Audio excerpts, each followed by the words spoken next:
പഞ്ചായത്ത് ഇലക്ഷനിൽ മൂന്നാമത് പോകും, നിയമസഭയിൽ ഉച്ചുകുത്തി താഴെ. നീ നോക്കിക്കോ, 60 അസംബ്ലി നിയോജക മണ്ഡലത്തിൽ BJP എന്ത് ചെയ്യാൻ പോകുന്നെന്ന്. അവൻ കാശ് കൊടുത്ത ആളുകളെ വോട്ട് വാങ്ങിച്ച് ഈ പാർലമെന്റ് ഇലക്ഷനിൽ വോട്ട് പിടിച്ചതുപോലെ അവൻ 40,000 50,000 വോട്ട് പിടിക്കും.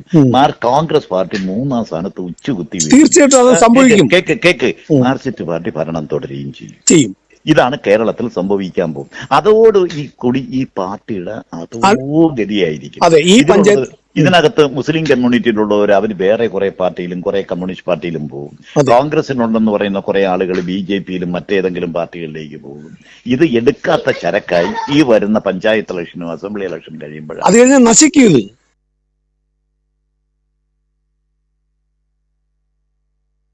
നമസ്കാരം. തുടരും.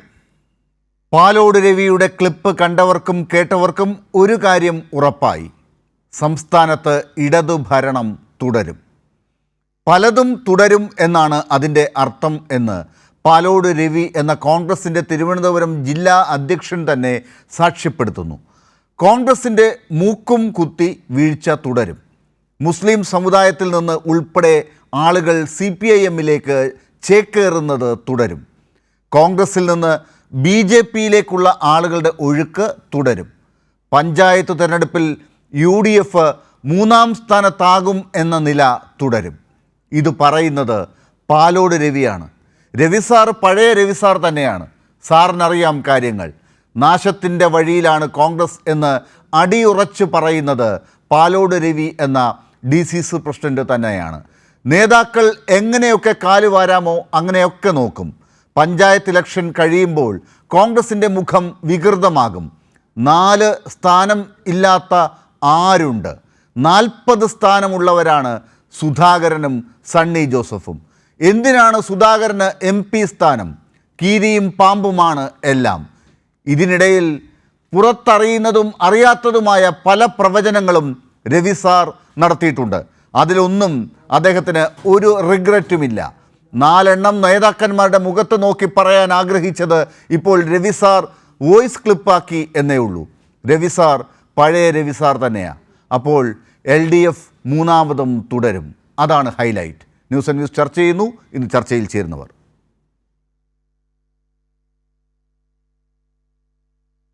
CPIM നേതാവ് മുൻ ലോക്സഭാംഗം ഡോക്ടർ A സമ്പത്ത്, കോൺഗ്രസ് സഹയാത്രികൻ മുതിർന്ന മാധ്യമപ്രവർത്തകൻ കൂടിയായ N ശ്രീകുമാർ, ഇടത് നിരീക്ഷകൻ അഡ്വക്കേറ്റ് N ലാൽകുമാർ എന്നിവർ.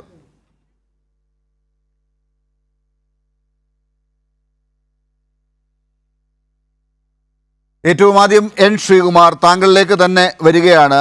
പാലോട് രവിയുടെ ക്ലിപ്പ് ആണ് നമ്മൾ ഇന്ന് ചർച്ചയാക്കുന്നത്. എല്ലാവരും ആ രീതിയിൽ തന്നെയാണ് എന്ന് അന്വേഷിക്കുന്നത്. എന്താണ് പാലോട് രവി പറഞ്ഞതിനകത്തുള്ള കാര്യം? ഒരു DCC അധ്യക്ഷൻ, അതും തിരുവനന്തപുരം DCCയുടെ അധ്യക്ഷൻ തന്നെ ഈ രീതിയിൽ പറയുമ്പോൾ ഇനി എന്തു വേണം ഇടതുപക്ഷത്തിന്?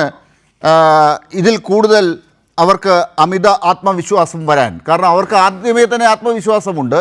ഇപ്പോൾ ആ ആത്മവിശ്വാസം കൂടുന്ന രീതിയിൽ കോൺഗ്രസിൻ്റെ തിരുവനന്തപുരം ജില്ലാ അധ്യക്ഷൻ തന്നെ പറയുമ്പോൾ അത് എന്ത് ആയി കാണണം?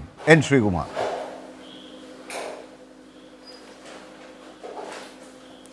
അതായത് ആത്മവിശ്വാസം ഉണ്ടാകുമെന്ന് ധരിച്ച് പ്രിയപ്പെട്ട ഇടതുമുന്നണി പ്രവർത്തകർ അടങ്ങിയിരിക്കരുത് എന്ന് മാത്രമേ എനിക്ക് പറയാനുള്ളൂ. ഈ ആത്മവിശ്വാസം നമ്മൾ നിലമ്പൂർ കണ്ടിട്ടൊരു മാസമേ ആയിട്ടുള്ളൂ. അപ്പോൾ അതുകൊണ്ട് പാലോട് രവി പറഞ്ഞത് കേട്ട് 3-ാമതും അധികാരത്തിൽ വരും എന്നൊക്കെ ധരിക്കുന്നത് മണ്ടത്തരമാണ്. ഇനിയിപ്പോൾ അങ്ങനെ അത് തൽക്കാലം ആശ്വാസമാണെങ്കിൽ അത് കൊണ്ടു നടന്നുള്ളൂ, കുഴപ്പമൊന്നുമില്ല. പക്ഷേ എന്തായാലും ശ്രീ ലാലിൻ്റെ മനസ്സിലുള്ളതാവില്ല CPM നേതാക്കളുടെ മനസ്സിലുള്ളത്. അത് അവരുടെ സംഭാഷണത്തിൻ്റെ കാര്യമാണ്, അതവിടെ നിൽക്കട്ടെ. ഞാൻ നിങ്ങളിതിൻ്റെ ഇതിൽ പറഞ്ഞിരിക്കുന്നത് തുടർ ഭരണം എന്നാണ് പറഞ്ഞിരിക്കുന്നത്. അപ്പോൾ ഇന്ന് ഈ വിഷയം എടുക്കാൻ കാരണം എനിക്ക് തോന്നുന്നത് തിരുവനന്തപുരം DCC പ്രസിഡൻ്റായ പാലോട് രവിചേട്ടൻ നടത്തിയ ഒരു ഫോൺ സംഭാഷണത്തിൻ്റെ അടിസ്ഥാനത്തിലായിരിക്കാം. എന്തായാലും കോൺഗ്രസ് പ്രവർത്തകർക്കിടയിൽ ആ ഫോൺ സംഭാഷണത്തെക്കുറിച്ച് വലിയ അസ്വസ്ഥതയൊന്നുമില്ല. പക്ഷേ ചില കോൺഗ്രസ് ഇത് വേണമായിരുന്നോ എന്ന ചോദ്യമുണ്ട്. അതൊക്കെ മാനുഷികമായ വികാരങ്ങളുടെ അടിസ്ഥാനത്തിലാണ്. അല്ല, അത് അവർക്കറിയാമോ അറിയാതിരിക്കുകയോ എന്നുള്ളതൊക്കെ അവരുടെ വികാരം നമുക്ക് മനസ്സിലാക്കാൻ പറ്റാത്തതുകൊണ്ട് എനിക്കറിയില്ല. ഒരു പക്ഷേ ലാലത് മനസ്സിലാക്കി എടുത്തിട്ടുണ്ടാകാം. ഇവിടെ വിഷയം എന്താണെന്ന് വെച്ചാൽ ഒരു കോൺഗ്രസ് നേതാവ് അദ്ദേഹത്തിൻ്റെ ഒരു ബ്ലോക്ക് കോൺഗ്രസ് സെക്രട്ടറിയോട് പറയുന്ന കാര്യമാണ്. അത് അദ്ദേഹം എങ്ങനെ സംസാരിക്കുന്നു എന്നുള്ളതൊക്കെ വേറെ വിഷയമാണ്. അത് പുറത്തു വന്നു. ആ പുറത്തു വന്നതാണ് പ്രശ്നമായത്. അത് പാർട്ടി അന്വേഷിക്കട്ടെ. അത് നല്ല കോൺഗ്രസിൻ്റെ നല്ല പ്രവർത്തകരുടെ ആ സംഭാഷണത്തിൽ KPCC അധ്യക്ഷനെ കുറിച്ചും അറിയില്ല. അതെന്തായാലും മുൻ KPCC അധ്യക്ഷനെ കുറിച്ചും പറയുന്നത് താങ്കൾ ശ്രദ്ധിച്ചോ?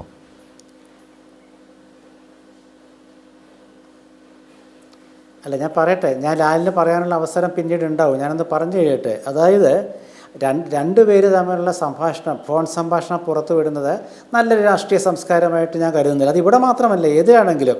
ഇപ്പോൾ ഒരു മാസം മുമ്പ് CPIയുടെ 2 മുതിർന്ന നേതാക്കൾ അവർ ബിനോയ് വിഷയത്തെക്കുറിച്ച് സ്വകാര്യമായിട്ട് ഫോണിൽ പറഞ്ഞതൊക്കെ പുറത്തു വന്നു. അത് എല്ലാ ചാനലുകളും ഗംഭീരമായിട്ട് ആഘോഷിച്ചു. അത് പിന്നെ അങ്ങനെ പോയി. കാരണം സ്വകാര്യ സംഭാഷണം ഒരിക്കലും പുറത്തു വിടുന്നത് നല്ലതല്ല. അതുപോലെ സ്വകാര്യമായിട്ട് നടത്തുന്ന പ്രവർത്തകരോട് പറയുന്ന ചില ഉദാഹരണങ്ങളുണ്ട്. അതും പുറത്തു വരുന്ന അത്ര നല്ലതല്ല. ഇപ്പോൾ കുറച്ചു കാലം മുമ്പ് നമ്മുടെ AK ബാലൻ അദ്ദേഹം ഒരു ഹാളിൽ പ്രവർത്തകരോട് പറഞ്ഞു, നമ്മൾ കൃത്യമായിട്ടും നമ്മൾ ഉത്സാഹം കാണിച്ചില്ലെങ്കിൽ നമ്മുടെ ചിഹ്നം പോകും, കൊടി പോകും, ഈനാമ്പേച്ചിയും മരപ്പട്ടിയൊക്കെ ചിഹ്നമാണെന്നൊക്കെ അദ്ദേഹം പറഞ്ഞല്ലോ. ഞാനതൊന്നും വലിയതായിട്ട് കാണുന്നില്ല. കാരണം എന്താ അറിയുക, അങ്ങനെ അല്ല, ഞാൻ പറയട്ടെ. അപ്പോൾ അങ്ങനെ ഓരോ നേതാക്കളും അവരുടെ പ്രവർത്തകരോടൊക്കെ ഓരോ കാര്യങ്ങൾ പറയും. അത് ആ രീതിയിൽ അവരെ ആവേശഭരിതരാക്കാനോ അല്ലെങ്കിൽ അവർ ഉറങ്ങാതിരിക്കാനോ ഒക്കെ ആയിരിക്കാം. അത് ഇവിടെ വിഷയമതല്ല. അതിൻ്റെ പേരിൽ തുടർഭരണം കിട്ടുമെന്ന് ഒരിക്കലും കൈരളി കരുതരുത്. കാരണം എന്താ വെച്ചാൽ പൊതു തെരഞ്ഞെടുപ്പിൽ ജനങ്ങൾ വോട്ട് ചെയ്ത് അധികാരത്തിൽ എത്തിയാലേ ഉള്ളൂ. എൻ്റെ ലാലേ, നമ്മൾ സാധാരണ രീതിയിൽ രണ്ടുപേരും നമ്മൾ സംസാരിക്കുമ്പോൾ നമ്മൾ മര്യാദയ്ക്ക് പോയില്ലേ തലകുത്തി വീഴും, നമ്മൾ തോറ്റ് തുന്നം പാടും, നമ്മൾ പൊട്ടി പാളീസാവും എന്നൊക്കെ പറയുന്നേ. അതൊക്കെ നിങ്ങൾ ഉഷാറാക്കുന്ന കാര്യത്തിലാണ് എന്ന് എല്ലാ കോൺഗ്രസ്സുകാരും അദ്ദേഹം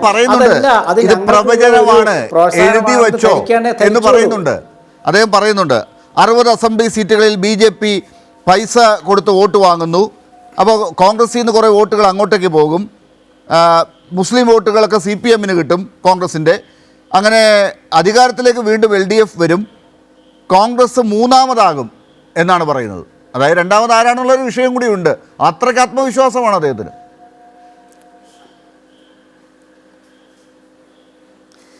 അതായത് ആ ഓഡിയോ മുഴുവനായിട്ട് കേൾപ്പിക്കാൻ എന്തായാലും കൈരളിക്ക് പറ്റില്ല. ആ ഓഡിയോ കോൺഗ്രസ് പ്രവർത്തകർ തന്നെ ഇപ്പോൾ പ്രചരിപ്പിക്കുന്നുണ്ട്, സത്യാവസ്ഥ ബോധ്യപ്പെടുത്താൻ. അതായത് ആദ്യം തൊട്ട് തന്നെ അത് കേൾക്കണം. അപ്പോൾ അങ്ങനെ കേൾക്കുമ്പോൾ മാത്രമേ പാലോട് രവി എന്താണ് ഉദ്ദേശിച്ചതെന്ന് മനസ്സിലാവുന്നുള്ളൂ. ഒരു കാര്യം ഞാൻ പറയാം, നമ്മളൊരു നേതാവ് അദ്ദേഹത്തിൻ്റെ ഒരു സഹപ്രവർത്തകനോടോ അല്ലെങ്കിൽ ആരോടെങ്കിലും സംസാരിക്കുമ്പോൾ നമുക്ക് കുറച്ചൊരു ജാഗ്രത പുലർത്തണം. കാരണം എന്താ വെച്ചാൽ പഴയ കാലമല്ല. എന്തെങ്കിലും പറഞ്ഞാൽ അതൊക്കെ പെട്ടെന്ന് ഫോൺ സംഭാഷണമൊക്കെ പുറത്തേക്ക് വരുന്നൊരു കാലമാണ്. അത് പാർട്ടി നോക്കിയിട്ടൊന്നുമല്ല, ഏത് പാർട്ടിയിൽ അങ്ങനെയൊക്കെ സംഭവിക്കാം. അതുകൊണ്ടാണ് CPI നേതാക്കളുടെ ഉദാഹരണമായിട്ട് പറഞ്ഞത്. അത് ആർക്ക് സംഭവിക്കാം. അപ്പം അങ്ങനെ ഒരാളുടെ എല്ലാം തുറന്നു പറയുന്ന രീതിയിലൊരു സംസാരം പാലോട് രവി നടത്തിയതാണ് അവിടെ പ്രശ്നം. നിങ്ങൾ നോക്കൂ, പാലോട് രവി എന്ന് പറയുന്നത് അദ്ദേഹം DCC പ്രസിഡന്റ് സ്ഥാനത്ത് ഇരിക്കുന്നതേ ഉള്ളൂ. അദ്ദേഹം കോൺഗ്രസിൻ്റെ പ്രമുഖനായ നേതാവാണ്. പഴയ കാലത്ത് വയലാർ രവി, തോപ്പിൽ രവി, തമ്പാനൂർ രവി, പാലോട് രവി എന്നാണ് സിന്ദാബാദ് വിളിച്ചിരുന്നത് കോൺഗ്രസ്സുകാർ. അപ്പോൾ അദ്ദേഹം അത്രയും പ്രമുഖനാണ്. അപ്പോൾ പറയുമ്പോൾ ഒരു ജാഗ്രത, കമ്മ്യൂണിസ്റ്റ് ഭാഷയാണ് കേട്ടോ ജാഗ്രത. കോൺഗ്രസിൽ അങ്ങനെ ഇല്ല, എന്നാലും ഞാൻ ആ ഭാഷ ഉപയോഗിക്കുകയാണ്. അങ്ങനൊരു ജാഗ്രത അദ്ദേഹം ഒന്ന് കാണിക്കേണ്ടത്.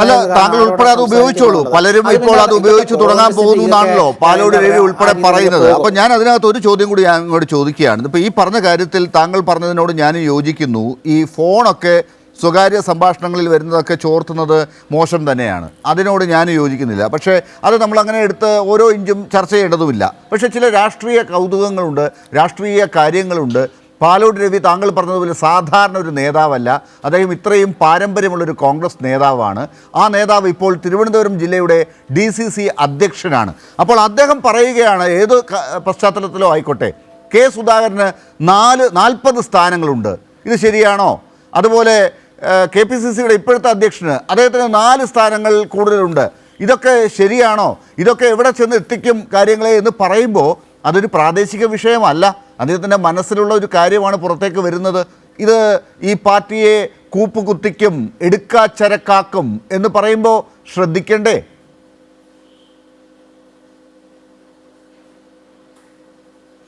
നോക്കൂ ലാലെ, ഏത് രാഷ്ട്രീയ നേതാക്കളാണെങ്കിലും ഒന്നിലധികം സ്ഥാനങ്ങൾ വഹിക്കും. അതൊക്കെ രാഷ്ട്രീയത്തിലെ നേതാക്കൾക്ക് പറഞ്ഞിട്ടുള്ളതാണെന്നേ. ഇപ്പോൾ മുഖ്യമന്ത്രി ആയിരുന്ന ഒരാൾക്ക് പാർട്ടിയുടെ ഉന്നത പദവി വഹിക്കാൻ പാടില്ലെന്ന് പറയാൻ പറ്റുമോ? ഇല്ലല്ലോ. അതൊക്കെ വഹിക്കും. അതൊന്നും അല്ല ചർച്ച. അതല്ല ചർച്ച. ലാലിൻ്റെ വിഷയം എന്താ വെച്ചാൽ തുടർ ഭരണമാണോ? തുടർ ഭരണമാണ് എന്ന് നിങ്ങൾക്ക് തോന്നുന്നത് പാലോട് രവിയുടെ ഒരു പ്രസ്താവനയിൽ പിടിച്ചിട്ടാണെങ്കിൽ എനിക്ക് തോന്നുന്നില്ല എൻ്റെ ബഹുമാന്യ സുഹൃത്ത് സമ്പത്ത് പോലും അത് വിശ്വസിക്കുമെന്ന്.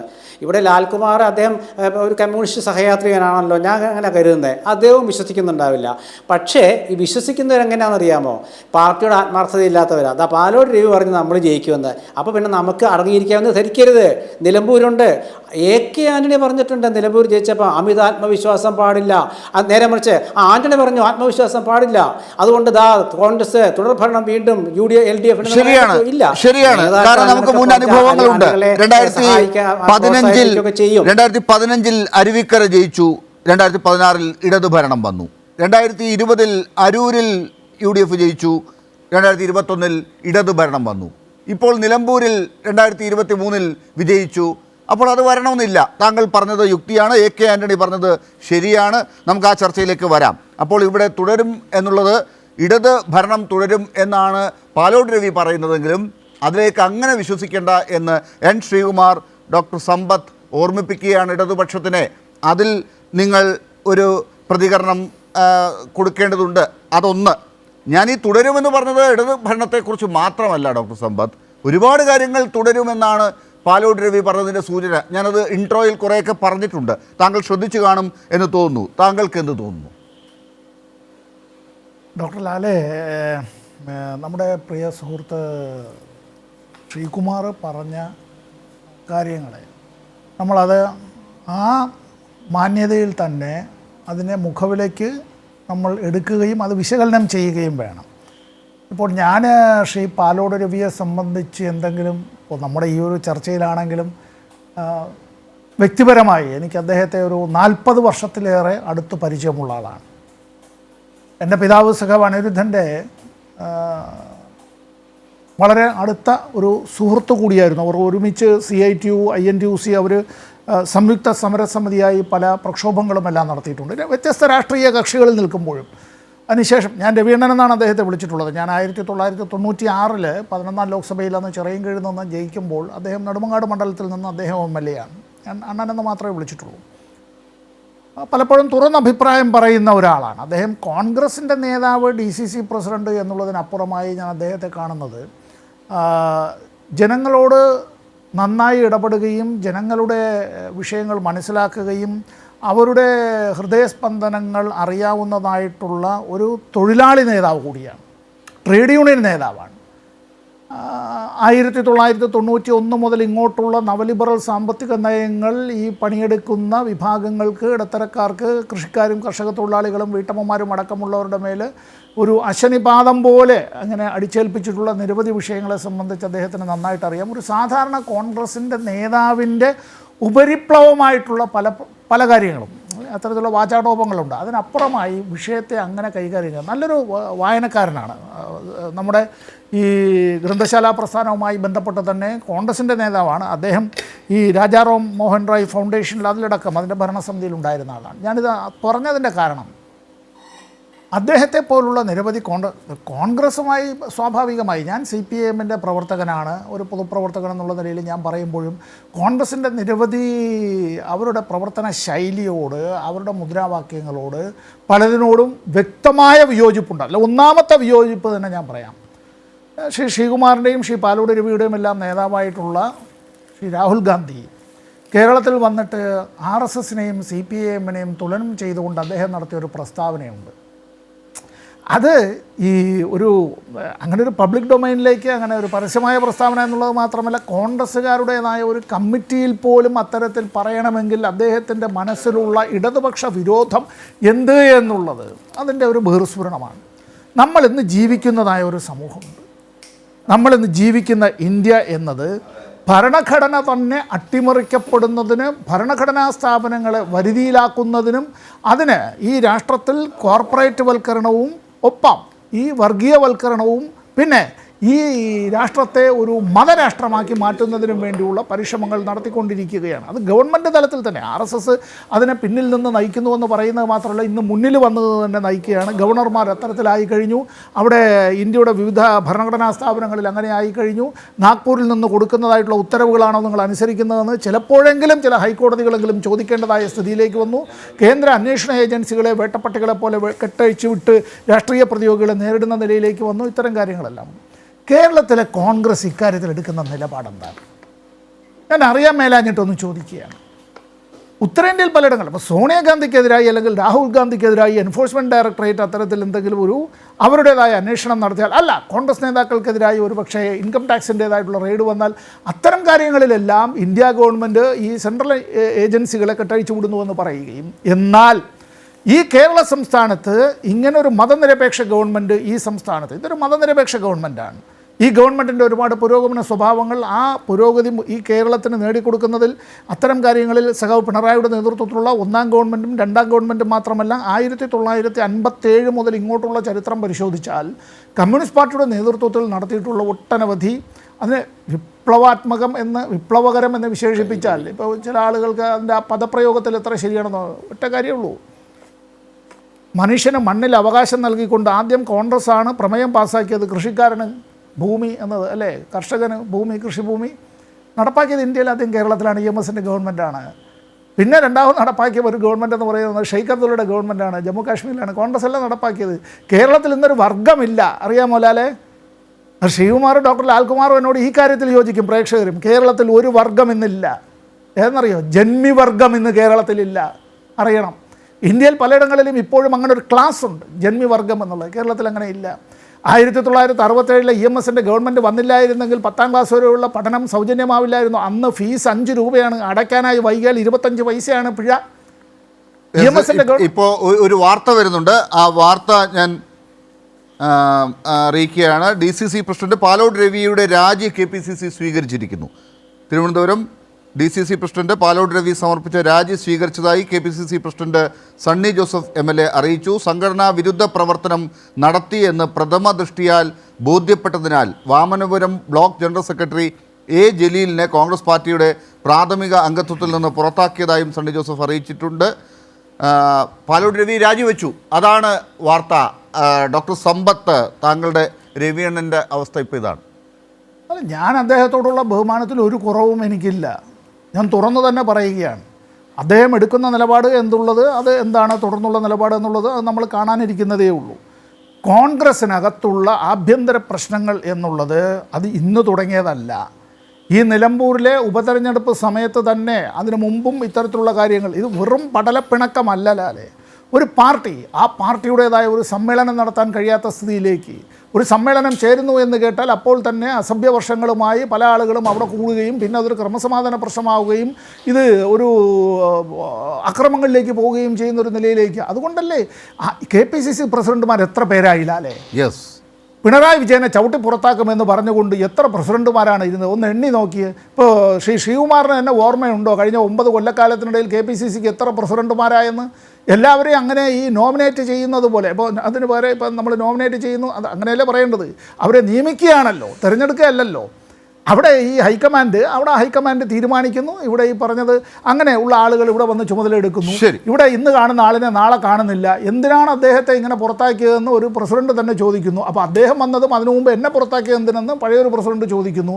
അതിനു മുമ്പും ഇത് തന്നെയാണ് സംഭവിച്ചു കൊണ്ടേയിരുന്നത്. കോൺഗ്രസിൻ്റെ നിലനിൽപ്പ് എന്നുള്ളത് കേരളത്തിൽ വർഗീയ പാർട്ടികളുടെയും വർഗീയത പ്രചരിപ്പിക്കുന്നതായിട്ടുള്ള വിവിധ വിഭാഗങ്ങളുടെയും സംഘടനകളുടെയും, ഞാൻ എല്ലാത്തിൻ്റെ പേര് ഇപ്പോൾ പറയണില്ല എന്നേ ഉള്ളൂ, പിന്നീട് പറയാം, അതിൽ ചവിട്ടി നിന്നുകൊണ്ട് അതിൻ്റെ തോളത്തിരുന്നു കൊണ്ടുള്ള യാത്രയാണ് നടത്തുന്നത്. ശരി, അതാണ് കോൺഗ്രസിൻ്റെ രാഷ്ട്രീയം എന്നുള്ളതാണ്. CPM ആ നിലയ്ക്കാണ് കാണുന്നത്, N ലാൽകുമാർ. പക്ഷേ ഇവിടെ ചില വിഷയങ്ങളിലേക്ക് കൂടി നമുക്കൊന്ന് ആഴ്ന്നിറങ്ങി പോകേണ്ടതുണ്ട്. ഒരുപക്ഷെ ഡോക്ടർ സമ്പത്ത് CPIMൻ്റെ ഒരു നിലപാട് എന്നുള്ള നിലയ്ക്ക് ഇതുപോലൊരു ഫോൺ സംഭാഷണത്തിൻ്റെ പുറത്ത് ഒരു എതിർ രാഷ്ട്രീയ ചേരിയുള്ള ആളിൻ്റെ രാഷ്ട്രീയ പ്രശ്നങ്ങളും അവരുടെ ഗ്രൂപ്പ് തർക്കങ്ങളിലേക്കൊന്നും പോകാൻ താല്പര്യപ്പെടുന്നുണ്ടാകില്ല. അത് അദ്ദേഹം എന്താണ് കോൺഗ്രസിൻ്റെ വീക്ക്നെസ് എന്നുള്ളത് ചൂണ്ടിക്കാണിക്കുകയാണ് ചെയ്തത്. പക്ഷേ അതേസമയം N ലാൽകുമാർ നോക്കൂ, നമ്മൾ ഈ സംസാരിച്ചുകൊണ്ടിരിക്കുമ്പോൾ ഈ വിഷയം ഉണ്ടായതിന് കാരണക്കാരനായ പാലോട് രവി രാജിവെച്ചു എന്ന വാർത്തയാണ് വരുന്നത്. അത് KPCC അംഗീകരിച്ചു എന്ന വാർത്തയാണ് വരുന്നത്. അദ്ദേഹം എന്തിന് രാജിവെക്കണം? ഈ കാര്യത്തിൽ തെറ്റ് ചെയ്തത് ഒരു ഫോൺ ചോർത്തലിൻ്റെ പേരിലാണെങ്കിൽ, ഇപ്പോൾ N. ശ്രീകുമാർ പറഞ്ഞതുപോലെ അത് ഏതെങ്കിലും ഒരു പ്രാദേശിക പ്രവർത്തകനെ ഉത്തേജിപ്പിക്കാനാണെങ്കിൽ അവർക്കെല്ലാം അത് മനസ്സിലായിട്ടുണ്ട്. സമൂഹ മാധ്യമങ്ങളുടെ ആ ക്ലിപ്പ് മുഴുവൻ കേൾപ്പിച്ച് കാര്യങ്ങൾ മുന്നോട്ട് പോകുന്നെങ്കിൽ അദ്ദേഹം രാജിവെക്കേണ്ട ആവശ്യമെന്ത്? എന്താണ് കോൺഗ്രസിൽ സംഭവിക്കുന്നത്? പാലോട് രവി പറഞ്ഞത് എന്താണ്?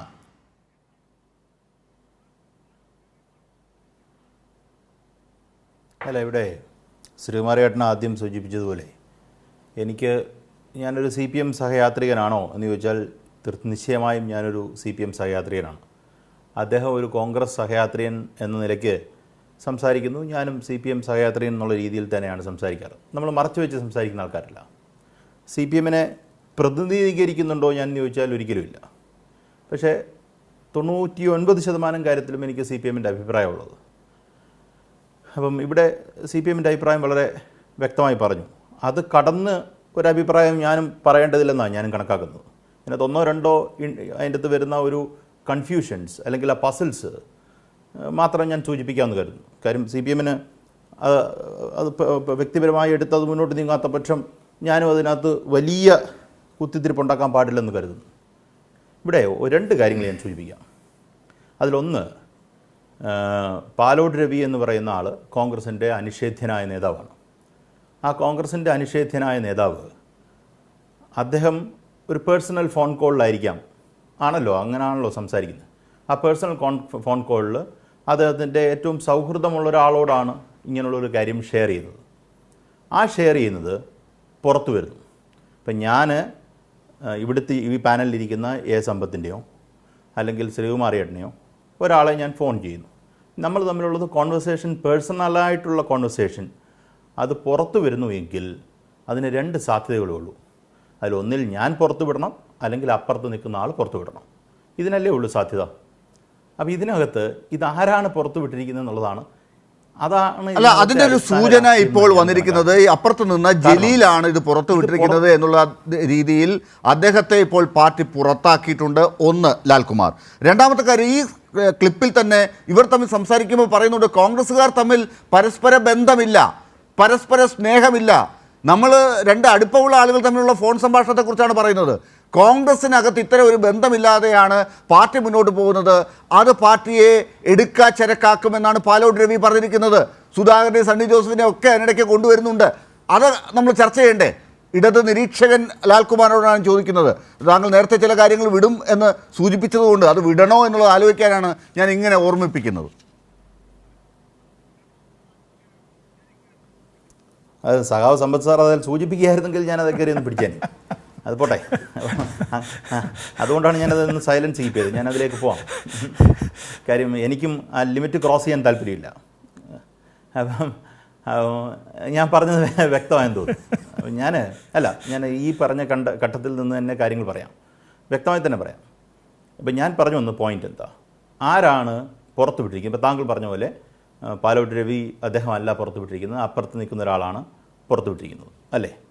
അപ്പുറത്ത് നിൽക്കുന്ന ഒരാൾ പുറത്തു വിട്ടിരിക്കുന്നു എന്ന് പറഞ്ഞാൽ ഏറ്റവും വിശ്വാസമുള്ള ഒരാൾ ഇത്രയും കാര്യങ്ങൾ നോക്കൂ, കോൺഗ്രസിനെ സംബന്ധിച്ചിടത്തോളം അതിന് വലിയ പൊളിറ്റിക്കൽ റാമിഫിക്കേഷനുള്ള ഒരു വിഷയത്തെക്കുറിച്ചാണ് ഈ സംഭാഷണം. അത് ശ്രീകുമാരേട്ടൻ പറഞ്ഞ പോലെ ലളിതമായ ഒരു കാര്യമല്ല. നോക്കൂ, ഞാൻ ശ്രീകുമാരേട്ടൻ ഇരുന്ന ചർച്ചയ്ക്കകത്ത് തന്നെ പലപ്പോഴും പറഞ്ഞിട്ടുള്ളൊരു കാര്യമാണ്,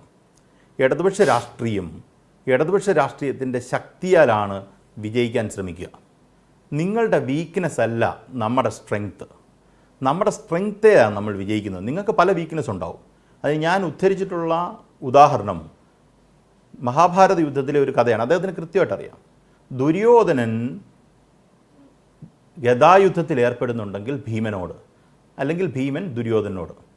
അതല്ലാതെ, ഞാൻ പറയുന്നത് എക്കോ കേൾക്കുന്നത് കറക്റ്റ് ചെയ്യാൻ പറയൂ, അതല്ലാതെ അപ്പുറത്ത് നിൽക്കുന്ന നിങ്ങൾ ഒരു നകുലനോ സഹദേവനോ ആയി മാറണം എന്ന് നമ്മൾ ഒരിക്കലും ആഗ്രഹിക്കുന്നില്ല. കേരളത്തിൻ്റെ രാഷ്ട്രീയ മണ്ഡലത്തിൽ ഏതെങ്കിലും തരത്തിൽ കോൺഗ്രസ്സിന് ഒരു വീക്ക്നെസ് ഉണ്ടാകണം. കോൺഗ്രസ്സിന് വീക്ക്നെസ് നിങ്ങളെ തോൽപ്പിക്കാൻ, ഞങ്ങളുടെ സ്ട്രെങ്ത്തിൽ നിങ്ങളുടെ സ്ട്രെങ്ത്തോടു കൂടി നിൽക്കുമ്പോൾ തോൽപ്പിക്കണം എന്നുള്ള താല്പര്യത്തിലാണ് രാഷ്ട്രീയം നമ്മൾ പറയുന്നതെന്ന് ഞാൻ മനസ്സിലാക്കുന്നു. അതല്ല നിങ്ങൾ ഉള്ള നേതാക്കന്മാർക്ക് അല്ലെങ്കിൽ വീക്ക്നെസ് ഉണ്ടായിക്കൊണ്ട് എന്നാൽ കോൺഗ്രസിലെ പ്രമുഖ നേതാക്കന്മാരെല്ലാം മരിച്ചു പോയാൽ മതി നമ്മൾ വിചാരിച്ചാൽ മതിയല്ലോ. അങ്ങനെയല്ലോ നമ്മൾ വിചാരിക്കുന്നത്. അതല്ല രാഷ്ട്രീയം. വീക്ക്നെസ് എക്സ്പ്ലോയിറ്റ് ചെയ്യുമോ എന്ന് ചോദിച്ചാൽ ചെറിയ സ്പോട്ടുകൾ, അത് നിങ്ങൾ പൂർണ്ണമായും വീക്ക്നെസ് ആയിക്കൊള്ളണം ആ അർത്ഥത്തിലല്ല നമ്മൾ പലപ്പോഴും കാര്യങ്ങൾ പറഞ്ഞു. ഇവിടെ നിങ്ങളുടെ അകത്ത് തന്നെ ആ സംഭാഷണത്തിന് വലിയ പ്രസക്തിയുണ്ട്. നിങ്ങളുടെ ഒരു ഇൻറ്റേർണൽ മെക്കാനിസത്തിൻ്റെ ഒരു ഇൻട്രോസ്പെക്ഷൻ ആണെന്നിരിക്കട്ടെ, നിങ്ങളുടെ പാലോട് രവി നടത്തുന്ന ഒരു ഇൻട്രോസ്പെക്ഷൻ ആണെന്നിരിക്കട്ടെ, ആ ഇൻട്രോസ്പെക്ഷൻ പുറത്തു വന്നിരിക്കുന്നു. പുറത്തു വന്നു കഴിയുമ്പം പിന്നെ അതിന് CPM ആശ്വസിച്ചിരിക്കാം അല്ലെങ്കിൽ ആശ്വസിച്ചിരിക്കാൻ പാടില്ല എന്ന് പറയുന്ന പ്രയോഗത്തിന് വലിയ പ്രസക്തിയില്ല. നിങ്ങളുടെ തന്നെ നേതാവ് പൊതുസമൂഹത്തോട് പറയുന്നു എന്നുള്ളതാണ് അവിടുത്തെ പ്രശ്നം. ഞാൻ ഇതിനെ കൂട്ടി വായിക്കാൻ ശ്രമിക്കുന്ന വേറൊരു വിഷയവുമായിട്ട് ബന്ധപ്പെട്ടാണ്. ഒരു മാസത്തിന് മുമ്പ് കേരളത്തിൽ നടന്ന ഒരു ചർച്ച, മെയിൻ വാർത്തകളിലൊക്കെ നിറഞ്ഞു നിന്ന ഒരു ചർച്ച, തിരുവനന്തപുരം DCC പ്രസിഡന്റ് ആരാകും എന്ന ചോദ്യത്തിനായിരുന്നു. നിങ്ങൾക്കത് മാധ്യമപ്രവർത്തനം എന്നുള്ള രീതിയിൽ താങ്കൾ ഓർക്കുന്നുണ്ടോ എന്ന് എനിക്കറിയില്ല. കേരളത്തിൽ പല പുനഃസംഘടന നടക്കാൻ പോകുന്നു. അതിനാരാണ് അടുത്ത DCC പ്രസിഡൻ്റായിട്ട് തിരുവനന്തപുരത്ത് വരാൻ പോകുന്നു? കുറേ പേരുടെ ആൾക്കാരുടെ പേര് പറഞ്ഞു, അത് ചർച്ചയായി.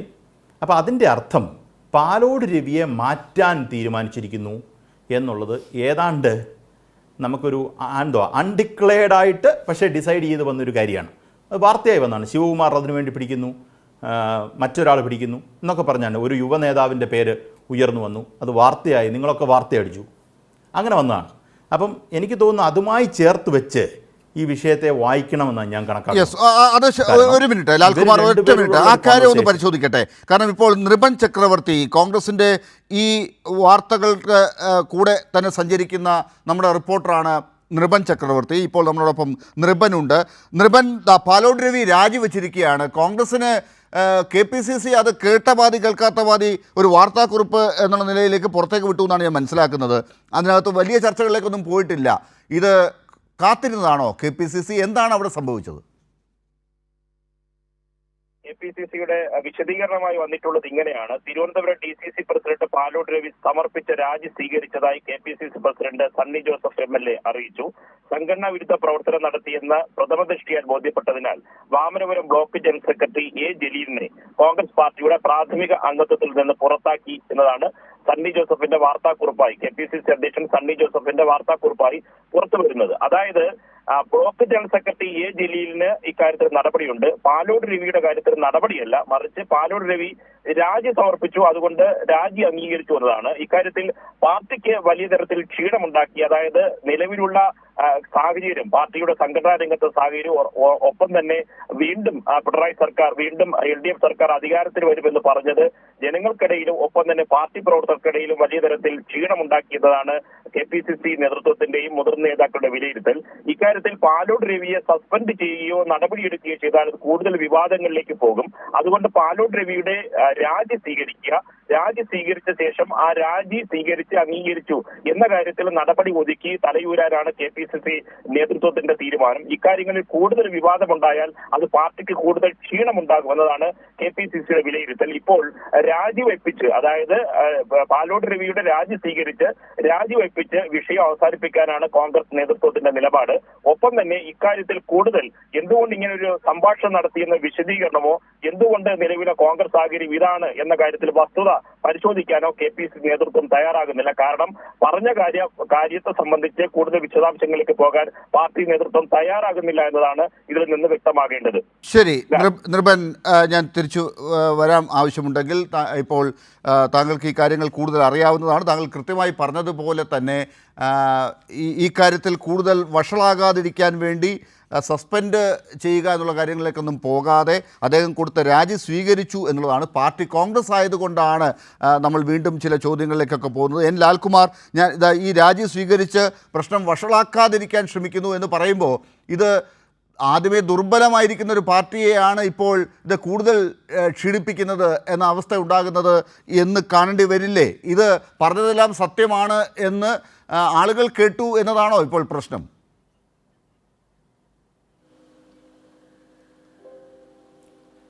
അല്ല, ഇത് വളരെ വ്യക്തമാണ്. നോക്കൂ, കോൺഗ്രസ് വളരെയധികം ബാക്ക് ഫുട്ടിൽ പോയി.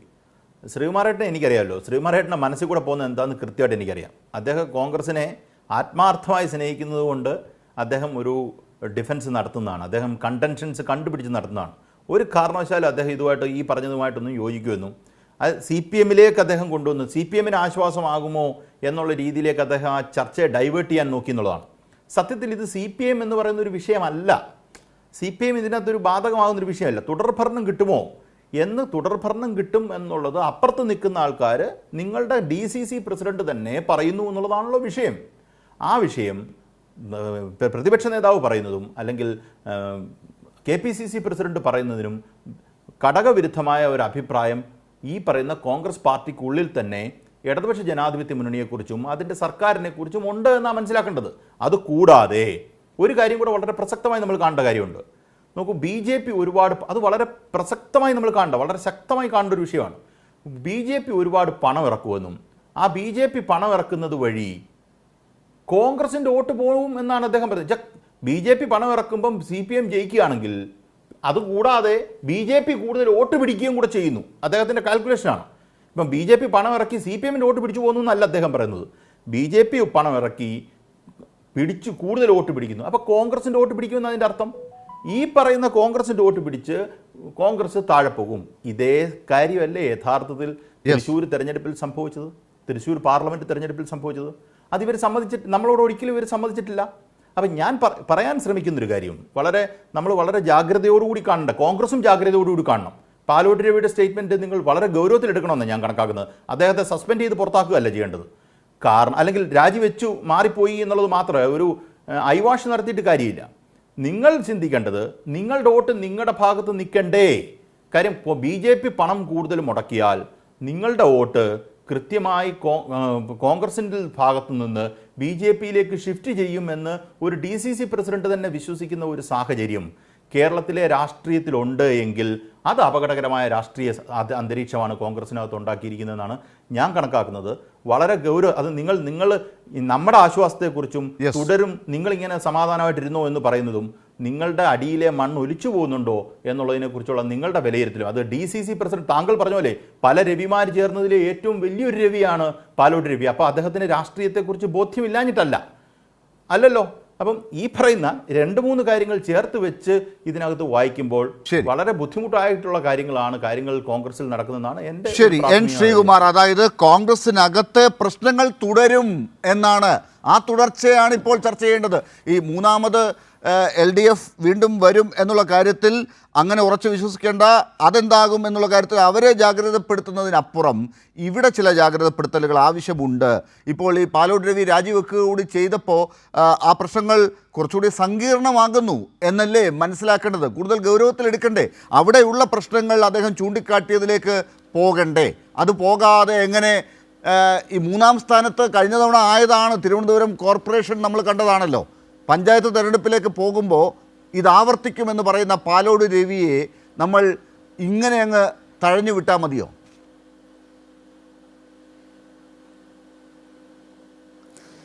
നോക്കൂ ഡോക്ടർ ലാലെ, KPCC പ്രസിഡന്റ് ഏതാനും മണിക്കൂറുകൾക്ക് മുമ്പാണ് പറഞ്ഞത് ഒരു നടപടി ഉണ്ടാകുമെന്ന്.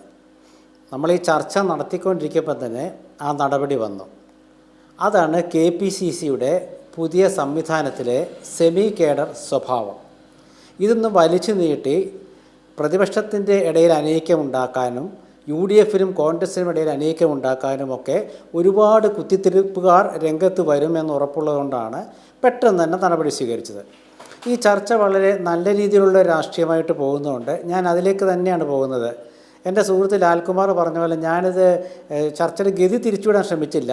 പക്ഷെ പറയണ്ടേ, കാരണം AK ബാലൻ പറഞ്ഞതും അതുപോലെ CPM-ൻ്റെ മനസ്സിലുള്ളതൊക്കെ പറഞ്ഞെന്ന് മാത്രമേ ഉള്ളൂ. അതിനാണ് നിലമ്പൂർ ഞാൻ ഉദാഹരിച്ചത്. തിരുവനന്തപുരം ജില്ല എന്ന് പറയുന്നത് എന്നെക്കാട്ടിലും കൂടുതൽ അവിടുത്തെ എല്ലാ രാഷ്ട്രീയം അറിയുന്ന ആളാണ് സമ്പത്ത്. അവിടെ കോൺഗ്രസ്സിന് ഒരു സീറ്റാണുള്ളത്, കോവളത്ത്.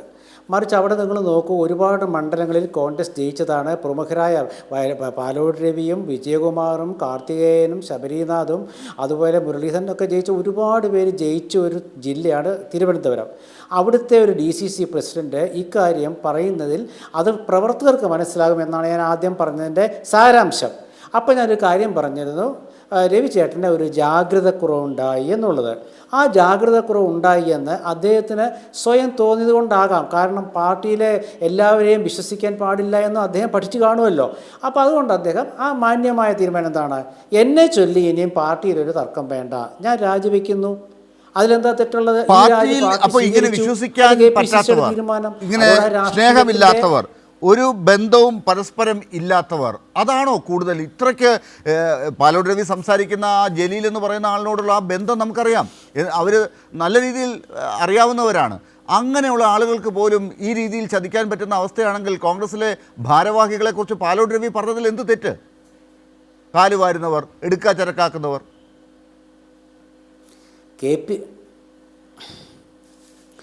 കെ പി സി സിയുടെ നടപടി വന്നാൽ പിന്നെ നമ്മൾ തമ്മിൽ ചർച്ച ചെയ്യുന്നതിന് അർത്ഥമില്ല. നടപടി പച്ചയായിട്ടുള്ള കിടപ്പുണ്ട്. ഞാൻ പറയുന്നില്ല, ഒരു ഏത് പാർട്ടിയിലാണെങ്കിലും ഇതുപോലെ സംസാരങ്ങളുണ്ടാകും. ഞാൻ എന്നെക്കൊണ്ട് വീണ്ടും വീണ്ടും CPIയുടെ പേര് ലാൽകുമാർ പറയിക്കരുത്, ക്ഷമിക്കണം, ഡോക്ടർ ലാൽ പറയിക്കരുത്. CPI നേതാക്കളുടെ ഫോൺ സംഭാഷണം ഇടയ്ക്കിടയ്ക്ക് എന്നെക്കൊണ്ട് പറയിപ്പിക്കരുത്. അപ്പോൾ അതുകൊണ്ട് ഞാനതൊരു ഉദാഹരണം പറഞ്ഞു എന്ന് മാത്രമേ ഉള്ളൂ. ഇതിൽ വിഷയം എന്താ വെച്ചാൽ തുടർഭരണമാണല്ലോ ചർച്ച. ഈ തുടർഭരണം എന്നുള്ളത് കിട്ടാൻ ബുദ്ധിമുട്ടാണ് എൻ്റെ ഡോക്ടർ ലാൽ. കാരണം എന്താണ്? ആശാസമരം തൊട്ട് ഇങ്ങോട്ട് എടുത്തോളൂ, വിദ്യാഭ്യാസം, ഉന്നത വിദ്യാഭ്യാസം, പൊതുവിദ്യാഭ്യാസം, അതുപോലെ തന്നെ മറ്റുള്ള വിലക്കയറ്റം, ഒരുപാട് വിഷയങ്ങളുണ്ട്. ആ വിഷയങ്ങളുടെ അടിസ്ഥാനത്തിലാണ് ഭരണമാറ്റം വരുന്നത്. അതാണ് നമ്മൾ നിലമ്പൂരിൽ കണ്ടത്. അതെന്താ നിങ്ങൾക്ക് എന്താ മനസ്സിലാകാത്തത്? അല്ല, അതൊക്കെ പൈസ കൊടുത്ത് നിങ്ങളുടെ വോട്ടിനെ അട്ടിമറിക്കാൻ BJP ഇറങ്ങിയിട്ടുണ്ട്. 60 നിയമസഭാ സീറ്റുകളിലെ കാര്യം പാലോട് രവി പറയുന്നുണ്ട്. ഈ പ്രശ്നങ്ങളൊക്കെ നാട്ടിലുണ്ടെങ്കിൽ, ഇടതുപക്ഷത്തിന് പ്രശ്നങ്ങളുണ്ടെങ്കിൽ, അത് ഡോക്ടർ സമ്പത്ത് പറയട്ടെ, അങ്ങനെയുള്ള പ്രശ്നങ്ങളുണ്ടെങ്കിൽ അതൊന്നും നിങ്ങൾക്ക് കോൺഗ്രസിന് വോട്ടാക്കാൻ പറ്റില്ല. കാരണം 60 നിയമസഭാ മണ്ഡലങ്ങൾ BJP നോക്കി വെച്ചിട്ടുണ്ട്. അത് നോക്കണ്ട, അപ്പോൾ കോൺഗ്രസ് തകരും. ഈ പറയുന്ന പഞ്ചായത്ത് തെരഞ്ഞെടുപ്പിൽ ഇതൊക്കെ വാർഡുകൾ ഉൾപ്പെടെയുള്ള സ്ഥലങ്ങളിൽ പ്രശ്നങ്ങളുണ്ട്. കാരണം പരസ്പരം ബന്ധമില്ലാത്തവർ, പരസ്പരം സ്നേഹമില്ലാത്തവരാണ് അവിടെ. ഒരു യോഗം നടത്തിയാൽ പോലും അതിനുവേണ്ടി ആളുകളെ ചേർക്കാൻ ശ്രമിക്കാത്തവരാണ് അതൊക്കെ നടത്തിക്കൊണ്ടു പോകുന്നത്. 40 സ്ഥാനങ്ങളാണ് ഒരാൾക്ക്, 4-ൽ കൂടുതൽ സ്ഥാനമുള്ളവരാണ് പലരും. MP സ്ഥാനം എന്തിനാ കെ സുധാകരന്? ഇതൊക്കെ ചോദിക്കുന്ന പാലോട് രവി നമ്മൾ കേട്ടല്ലോ. അങ്ങനെയുള്ളവർ നടത്തിക്കൊണ്ടുപോകുന്ന കോൺഗ്രസ് പാർട്ടി മൂക്കും കുത്തി വീഴും, എടുക്കാ ചരക്കാകും. പറഞ്ഞതൊന്നും നമ്മൾ മറക്കരുത്.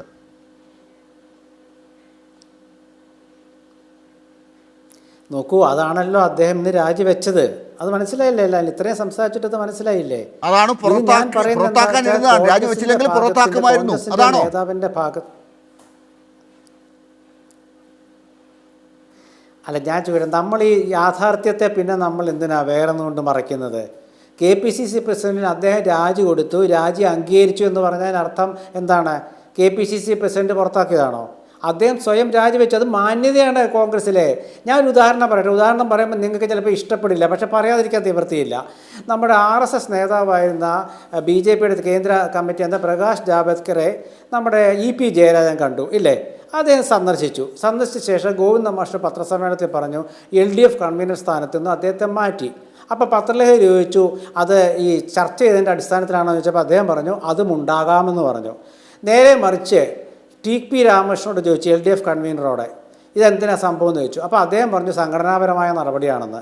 ഗോവിന്ദ മാസ്റ്റർ സംഘടനാപരമായ നടപടി എന്ന് പറഞ്ഞതുമില്ല. ഇതൊക്കെ ഇപ്പോഴും രേഖകളിൽ കിടപ്പുണ്ട്. ഇതിൻ്റെ അർത്ഥം എന്താണ്?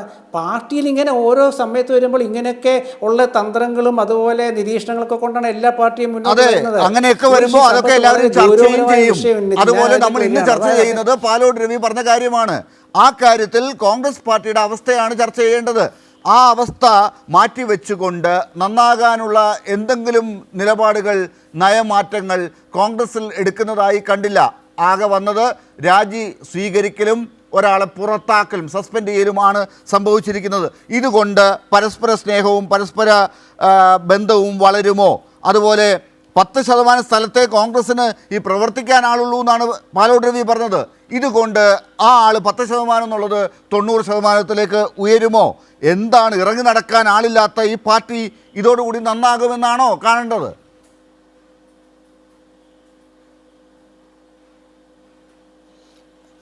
ഹലോ, കേൾക്കുന്നു? ഞാൻ പറഞ്ഞത് കേൾക്കുന്നുണ്ട്. അതായത് ഡോക്ടർ ലാലി പറഞ്ഞൊക്കെ കത്തിലുള്ള അദ്ദേഹത്തിൻ്റെ സംഭാഷണം ആയതുകൊണ്ട് ഞാൻ ഇതിനെക്കുറിച്ച് എന്തിനാണ് കൂടുതൽ പറയുന്നത്. ഇവിടെ ശ്രീ സമ്പത്ത് ഒരു കാര്യം പറഞ്ഞു, അതായത് കേരളത്തിലെ ജന്മിത്വം അവസാനിപ്പിച്ചു എന്നുള്ള ഒരു രീതിയിൽ അദ്ദേഹം സംസാരിച്ചു. ശരിയാണത്, അതാണ് ജന്മിത്വം അവസാനിച്ചു പോയി. കാരണം ജന്മിത്വം അവസാനിപ്പിച്ച ശേഷം പക്ഷേ ശ്രീ സമ്പത്ത് നമ്മുടെ കമ്മ്യൂണിസ്റ്റ് പാർട്ടികളിൽ ഉണ്ടാകാവുന്നൊരു ഒരു സ്വഭാവമുണ്ട്. അത് സ്വഭാവം വെച്ചാൽ നല്ല സ്വഭാവം അല്ലത്.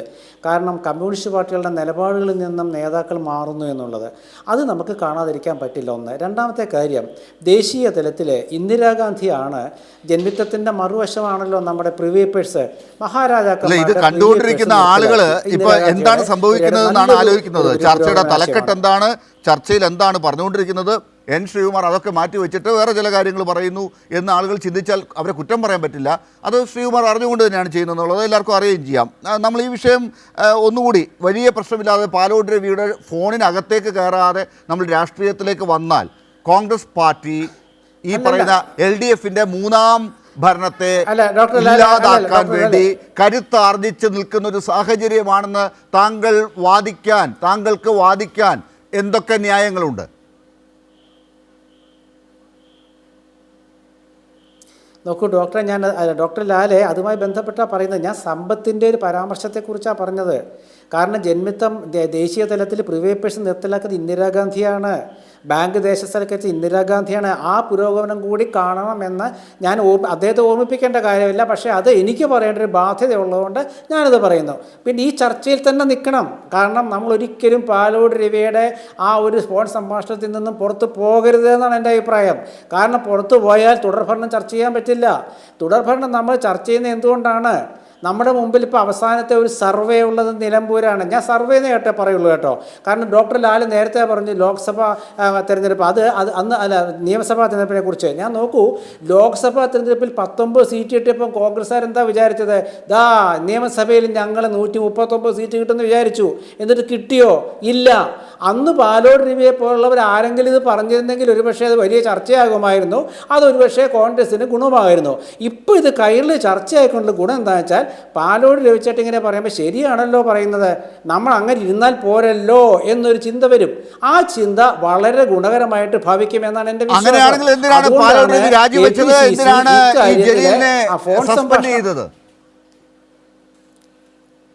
നല്ല കാര്യമല്ലേ? ഇതെല്ലാവരും ആവർത്തിക്കട്ടെ. രണ്ടും രണ്ടല്ലേ?